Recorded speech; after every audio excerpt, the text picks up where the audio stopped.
بسم الله الرحمن الرحيم.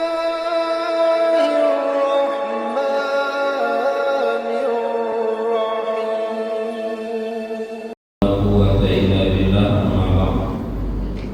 اللهم افتح علينا فتوح العارفين. Segala puji bagimu ya Allah, Tuhan kita yang Maha Pengasih dan Maha Penyayang, Tuhan kita seluruh hamba. Allah sehatkan badan, Allah panjangkan umur, Allah ringankan langkah. Baru saja kita menyelesaikan kewajiban yakni sholat maghrib dapat kita kerjakan secara berjamaah, tepatnya di tanggal 7 Rabiul Akhir 1446 Hijriah.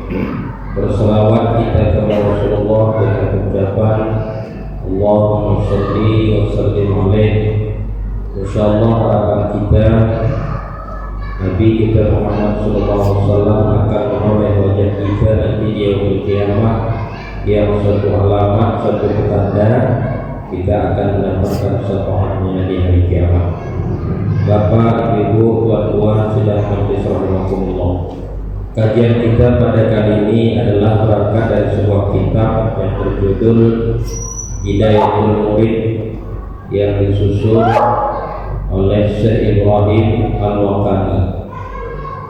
Dalam kitab tersebut dikatakan ada 7 orang yang tidak akan disoal malaikat ketika kita masuk ke alam kubur.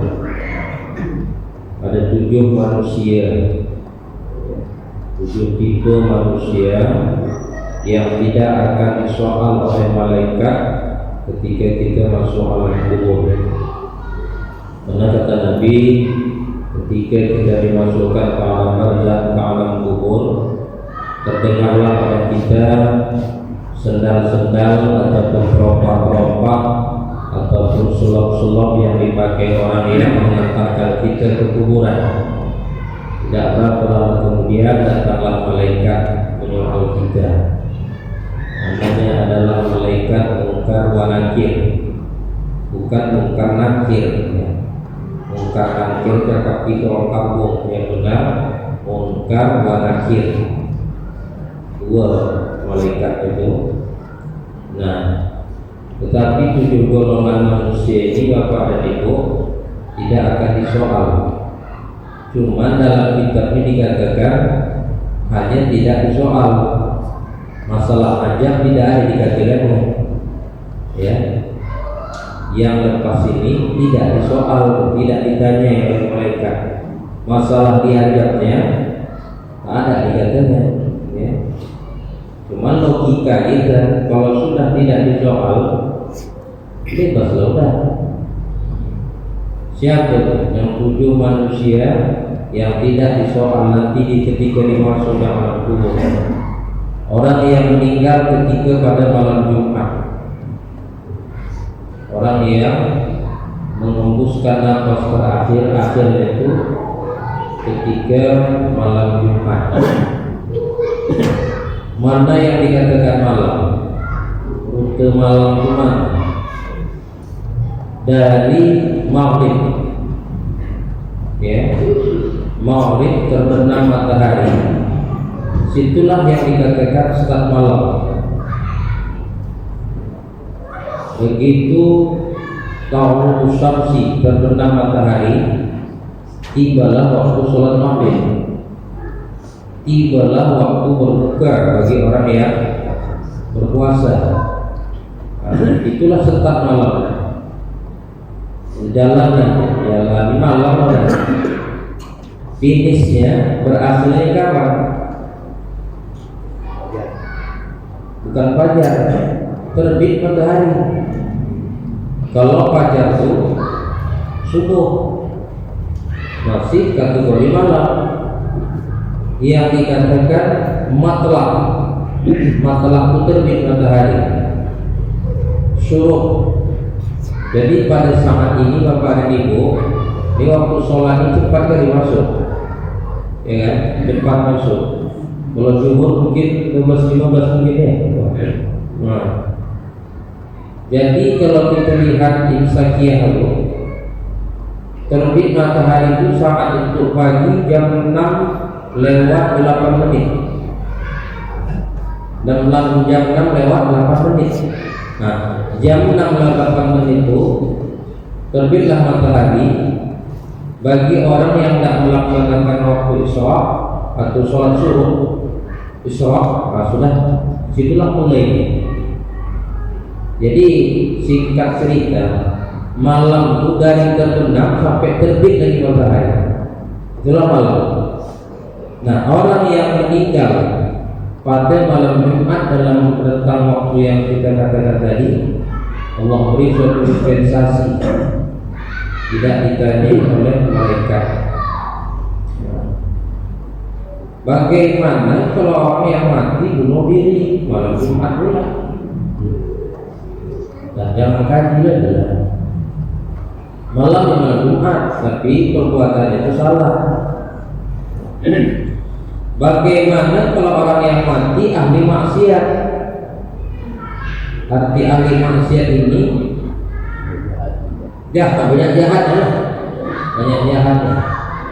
Kalau dia sembahyang, kalau dia sholat setahun 2 kali, Idul Fitri, Idul Adha. Kalau rajin dia seminggu sekali, Jumat, puasa awal, tengah, akhir, mati dia malam Jumat. Kita ini tidak usah. Itu bukan urusan kita, Bapak sekalian. Itu urusan Allah Ta'ala. Jadi kalau urusan Allah Ta'ala jangan kita urus. Awak aja enggak perlu urusan yang awak, apalagi urusan Allah Ta'ala diurus. Ya. Tapi berdasarkan zahirnya hadis tidak ditanya. Masalahnya aja Allah Ta'ala. Itu yang pertama ya. Orang yang mati pada malam Jumat. Kita ni tak tahu kita tak malam bila dia mati. Rahasia Allah lah. Cuma kalau ikut kita riwayat Nabi Muhammad SAW dilahirkan hari Senin, wafatnya pun juga hari Senin. Jadi kata waktu tua dulu, kebanyakan hari akhir dia lahir, itulah mati dia. Tapi yang pastinya Allah Ta'ala yang tahu. Dia mati gitu Allah Ta'ala yang tahu. Itu satu. Yang kedua, yang tidak ditanya oleh malaikat nanti ketika kita bermalam kubur, orang yang mengamalkan surah Al-Mulk Tabarakalladzi pada setiap malam. Tabarakalladzi biyadihil mulk itu Bapak dan Ibu jumlah ayatnya 30. Juznya juz 29. Atau dibilang orang surah Al-Mulk, surah Tabarak. Tidak harus tamat. Satu ayat pun jadi dibaca. Tabarakalladzi biyadihil mulk wa huwa 'ala kulli syai'in qadir. Dah, kalau besok itu lagi bacanya. Atau disambungnya alladzi khalaqal mauta wal hayata liyabluwakum ayyukum ahsanu 'amala wa huwa al-'azizul ghafur. Malam besok ulangnya lagi tabarakalladzi biyadihil mulk. Tapi tiap malam tuh, secapek apapun dia, sepenat apapun dia, sesibuk, serepot apapun dia, surah Al-Mulk itu tak pernah dilupakannya. Akan diberikan Allah Ta'ala. Satu, tidak ditanya oleh malaikat. Yang kedua, bebas daripada azab kubur. Orang yang sering mengamalkan membaca surah Al-Mulk, Tabarakalladzi. Waktu mengamalkannya paling elok apa? Ba'da subuh. Habis subuh itu ya, terbaca Tabarakalladzi. Kalau dapat Bapak dan Ibu, Tabarakalladzi, entah siapa kita yang meninggal, Pak kata orang Jawa 10 kita yang modal meninggal, Orang di rumah biarkanlah tahlil, biarlah tahlil berjalan. Tapi kita di antara kita itu ada yang membaca surah Al-Mulk, hadiahkan kepada ruh yang telah berpulang rahmatullah. Karena dalam kitab Tazkiratul Maut, malam pertama orang yang berpulang rahmatullah itu orang yang asing. Banyak fitnah sama dia, banyak cobaan sama dia. Ibaratkan orang yang merantau tak tahu di mana pangkal tengah ujung kampung. Galau bagaimana sekarang. Kirim dia dengan tawakkal lagi. Orang yang berada di alam barzah itu ibaratkan macam orang yang di berenang di tengah lautan lepas. Kalau dicampakkan orang sekilo emas, sekilo perak tak akan diterginya. Tapi kalau dicampakkan orang sebilah papan yang buruk, dikejar itu. Atau dicampakkan orang pelampung atau sukoci, itu dikejarnya. Nah, orang yang macam-macam itu apa ada ibu? Kita bacakan surah Al-Mulk. Tabarakalladzi biyadihil mulk. Kalau kita di kampung-kampung habis mengumpul begini bu, kita buat apa namanya? Sembahyang hadiah. Yang hadiah itu dibuatnya habis maghrib, bukan habis sisa, habis maghrib.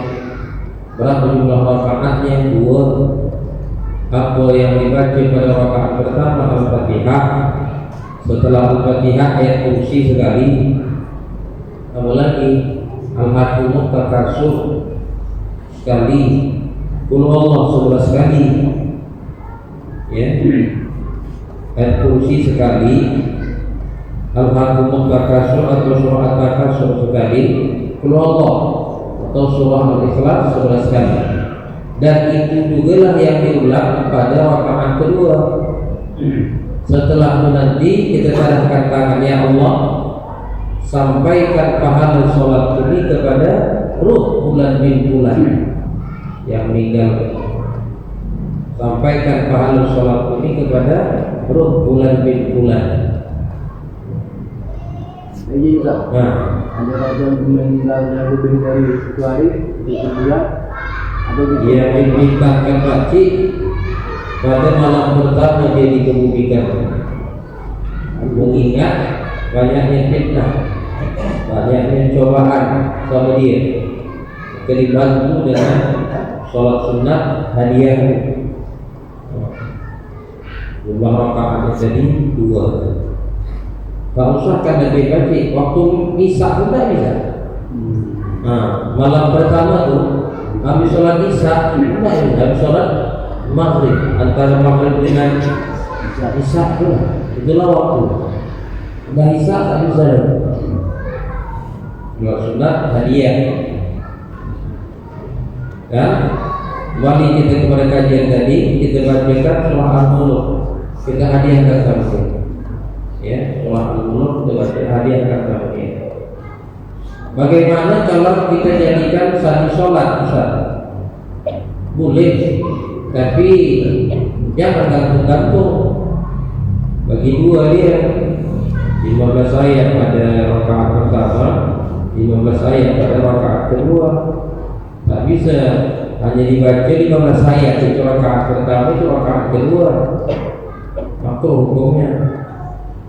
Karena peraturan membaca sani satu harus tamam satu surah. Yang kedua, makruh membaca sani kurang daripada 3 ayat. Jadi minimal sani surah itu sekalian minimal 3 ayat. Apabila 1 ayat, 2 ayat makruh. Mana contoh? Dibacanya sani surah setelah Fatihah, dibacanya ayat kursi. Allahu la ilaha illa huwal hayyul qayyum la ta'khudhuhu sinatun wa la nawm lahu ma fis samawati wa ma fil ardi wasi'a kursiyyuhu samawati wal ardi la ya'uduhu hifdhuhuma wa huwal 'aliyyul azim. Allahu akbar. Rukuk dia. Makruh rukuk. Kenapa makruh? Karena ayat kursi itu satu ayat. Panjangnya banyak ayat itu satu ayat. Lebih elok dia membaca Bismillahirrahmanirrahim. Inna a'tainakal kautsar wa shalli li rabbika wanhar. Inna syani'aka huwal abtar. Lebih elok dibaca Inna a'tainakal kautsar. Kenapa? Inna a'tainakal kautsar itu 3 ayatnya.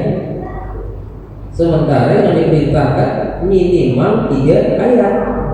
Nah, ayat kursi tadi panjang memang, tapi jumlahnya 1. Jadi lebih enak membaca Inna a'tainakal kautsar daripada membaca ayat kursi sholat. Sani dan sholat semuanya. Nah, minimal harus 3 ayat. 3 ayat surah apa itu sani sholat. Dia baca yang usah 15 ayat tapi tak sempurna. Satu surah tadi makruh juga. Jadi biar 3 ayat tapi tamam dia. Arti tamamnya apa? Sempurna di satu surah. Daripada dibaca tapi tidak sempurna. Makruh hukum. Datang pertanyaan teman sekalian, yang makruh itu siapa? Ustaz, imamnya atau kita? Satu masjid ini makruh. Imam itu kan supirnya, kita ini kan apanya, namanya penumpangnya. Jadi kalau nusap imam itu nusap juga lah. Jadi makruh juga lah. Jadi baca surah dan kalau pendek, tapi dia tamam. Arti tamamnya apa? Sempurna. Nah, paham kan sekalian? 2. Yang ketiga, orang yang tidak ditanyai oleh tidak disoal oleh malaikat. Orang yang mati dikarenakan bencana alam, tsunami kan namanya, air bah kan namanya, tanah longsor kan namanya, ya kan? Bebas tidak ditanya malaikat. Karena orang yang mati karena bencana alam itu secara logika kita Bapak dan Ibu ya, logika kita rasanya menderita kali ya, dalam air bah. Siapa yang tak mengajar ini? Karena kata Rasul, "Lakinu mautakum la ilaha illallah." Talqinkan orang tak mati dengan ucapan kalimat la ilaha illallah. Siapa yang ngajar dia? Dia pun tenggelam tidur, terimpit dengan segala macam bencana alam. Makanya orang yang mati karena bencana alam itu bebas tidak ditanya oleh malaikat. Yang berikutnya lagi, orang yang mati dikarenakan busung lapar. Bukan beda dengan kelaparan dengan busung lapar. Kalau kelaparan lain, tidak busung lapar ini penyakit. Katakan macam stunting begitu ada baunya kunci, badannya kurus. Kalau mati kelaparan akibat tidak makan, lain ini busung lapar. Kalau kita mati akibat kelaparan mati yang ditanya pertama kali nanti adalah Mulyono. Dia yang mau ditanya. Ibu tahu Mulyono? Itu tanya itu pertama kali. Kenapa rakyat mati kelaparan? Tanya kepada si Mulyono. Yang lalu akan jawabnya. Yang berikutnya lagi, orang yang mati syahid. Saudara kita yang di Gaza, yang di Palestina, mempertahankan agama, mempertahankan jiwa, mati dia itu mati syahid. ya. Ada mati syahid dunia, ada mati syahid akhirat, ada mati syahid dunia akhirat. Ada satu lagi mati offside. Kalau offside, nah mati gantung diri yang offside. Kalau dalam sepak bola masuk pun bola itu dalam yang gawang ini, kalau offside pemainnya tak dihitung. Offside, mati syahid ini banyak berapa ribu. Orang yang mati tenggelam mati syahid, orang yang mati sakit perut syahid, orang yang mati terhimpit benda berat jatuh kontainer dia dibawa penyet, ya kan? Orang yang mati akibat melahirkan, ya, itu dikategorikan mati syahid. Sedikit bagi orang yang mati melahirkan di bapak dan ibu, kalau najisnya langsung juga terus-terusan keluar, kalau dibawa ke masjid jenazah untuk disolatkan, maka makruh hukum, makruh, karena dia menajis. Oh saja, Pak kata orang kampung, tak bisa dipantang namanya darahnya. Karena nifas orang yang mati bersalin itu bapak dan ibu tetap ada, bukan tak ada. Nifas itu tak jalan, cuma kepiawaian, kelihaian bagi si Bilal mayat. Nanti bapak dan ibu orang yang paten ini bisa dipantang ya, darahnya itu keluar. Jadi kalau tetap aja keluar najis itu, bapak dan ibu dibawa ke masjid, makruh hukum, karena dia najis. Najis dia. Jadi cuma ada cara begitu. Rumah aja lah. Lebih enak rumah aja lah. Bawa ke masjid nanti makruh, mungkin najis. Apa lagi? Orang yang tidak ditanya oleh malaikat ketika dia meninggal. Orang yang meyakini kebesaran Allah Ta'ala baik secara zahir dan batin, maka dia bisa bayang subuh di tengah ladang tanah, duduk di pondok-pondok tengah ladang, pegang tasbih, hadapkan dirinya ke timur, diperhatikannya terbit matahari, buka merah, naik matahari, bersiullah burung muai, burung-burung bangau turun keluaran dia mencari makan, ya kan? Alangkah indahnya alam di mata Allah Ta'ala. Diperhatikan yang macam itu, kebesaran Allah Ta'ala ini baik zahir dan batinnya. Allah hadiahkan ketika dia mati tidak ditanya oleh malaikat, tidak ditanya oleh malaikat. Yang terakhir, yang ketujuh, yang tidak ditanya oleh malaikat adalah orang yang mendekatkan diri kepada Allah Ta'ala, mendekatkan diri dengan segala macam model, dekat diri kepada Allah, termasuk orang yang sholat berjamaah. Habis berjamaah kadang dia mengerjakan amalan-amalan sunnah, kemudian kalau masuk mengaji duduk dia. Macam kita ni bapak ada di bukan sholat maghrib berjamaah lebih afdal daripada sholat sendirian sampai 27 derajat. Duduk kita pasang niatnya iktikaf, nafas yang naik turun ini merupakan tasbih. Menuntut ilmu kita ni lebih afdal daripada sembahyang 1000 rakaat. Kita duduk ni menuntut ilmu ni, mendengarkan majelis ta'lim ni lebih afdal daripada solat 1000 rakaat. Awak 20 rakaat aja mengap waktu tarawih ni, 1000 rakaat. Apalagi tiba nanti waktu sholat isya berjamaah pula. Jika isya kata Rasul, siapa yang berjamaah pada sholat isya dihitung setengah malam dia beribadah. Walaupun kita nanti malam istirahat, walaupun kita mungkin tidur ada kegiatan macam-macam, tapi dikarenakan beribadah, kita sholat maghrib, sholat isya ni berjamaah setengah malam dihitung beribadah. Siapa yang sholat subuh berjamaah dihitung Allah satu malam beribadah.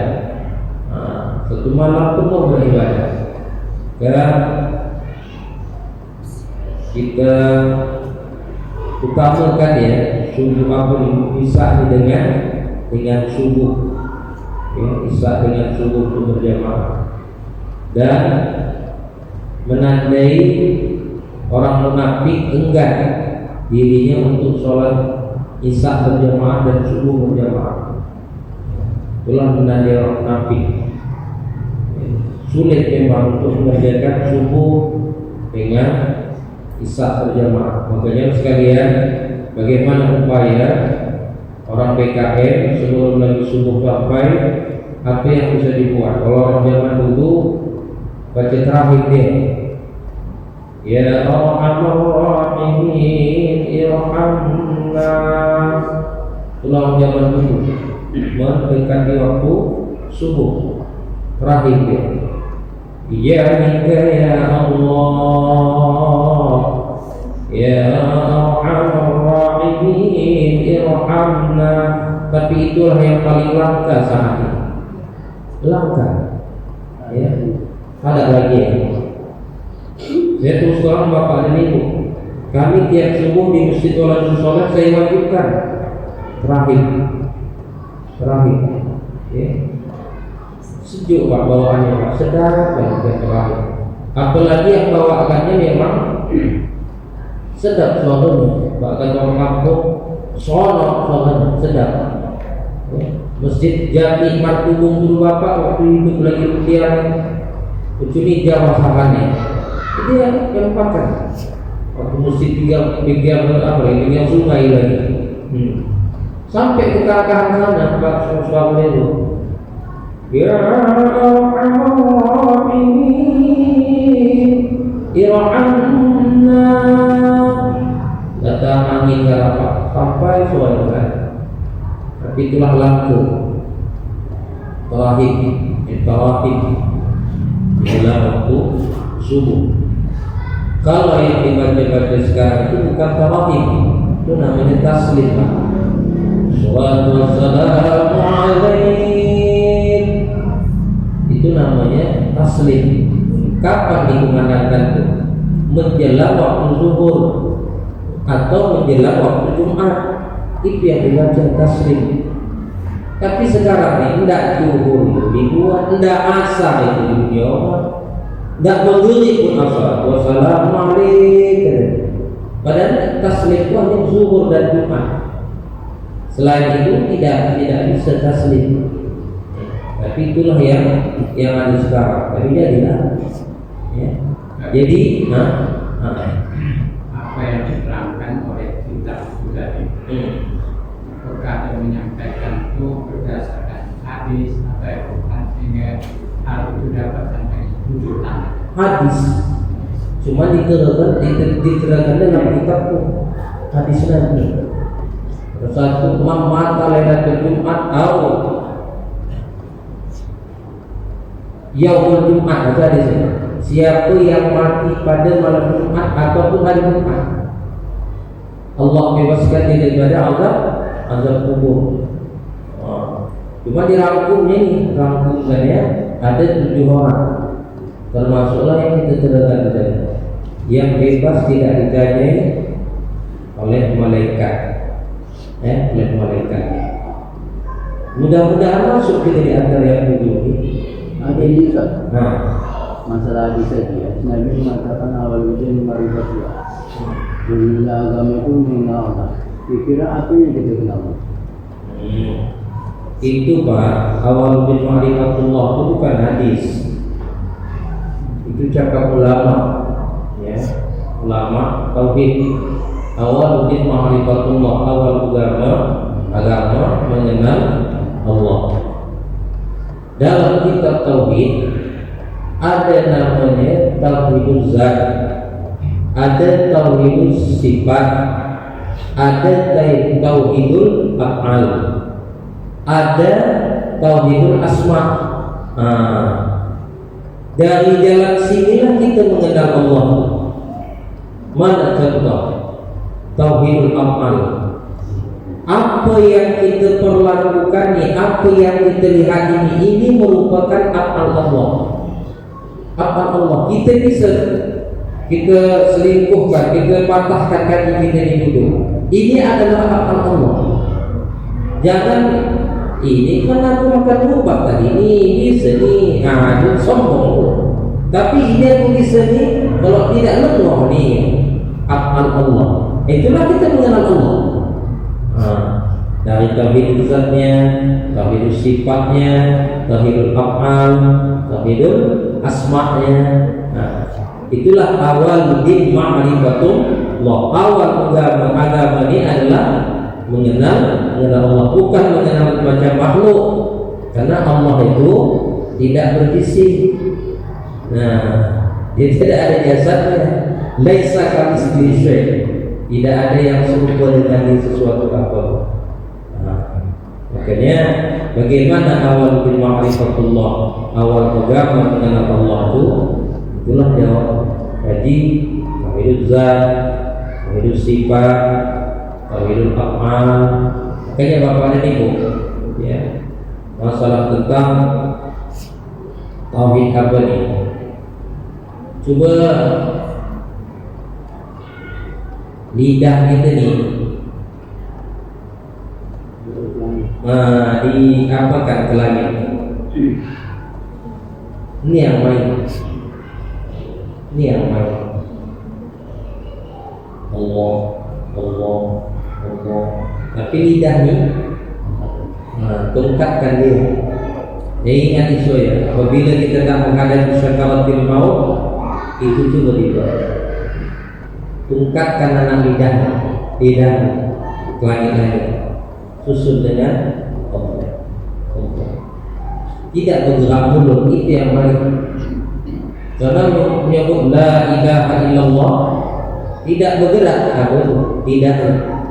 La ilaha illallah, bibir ini tidak bergerak. Berbanyak zikir. Salah satu fadilah memperbanyak zikir ni Bapak dan Ibu, orangnya awet muda.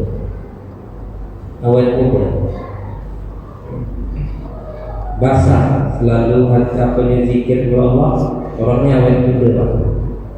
Ya, awet muda banyak zikir kepada Allah, awet muda. Itu tauhidul asma kan. Maaf ni Bapak dan Ibu, bukan mengajarkan kami apikan renang menghuni saya. Kita ni